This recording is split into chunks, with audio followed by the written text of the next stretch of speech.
Evangelist Homestead.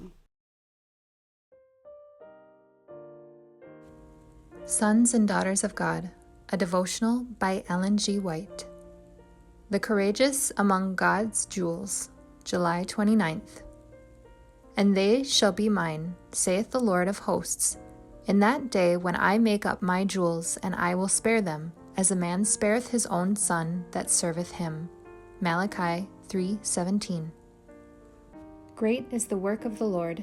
Men are choosing sides. Even those supposed to be heathen will choose the side of Christ, while those who become offended, as did the disciples, will go away and walk no more with him.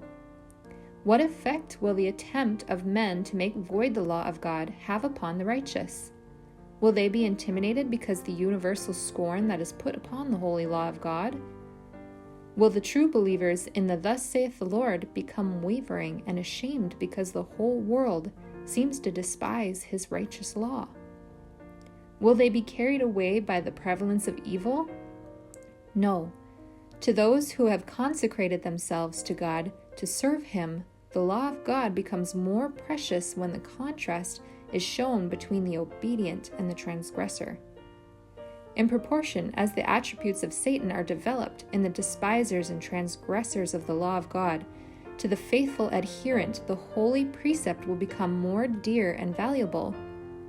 He will declare, "They have made void the law, therefore I love thy commandments above gold, yea, above fine gold."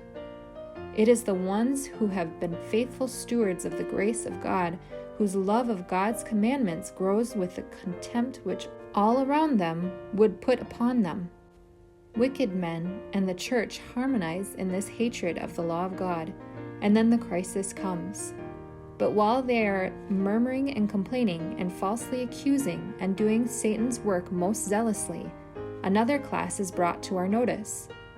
Then they that feared the Lord spake often one to another, and the Lord hearkened and heard it.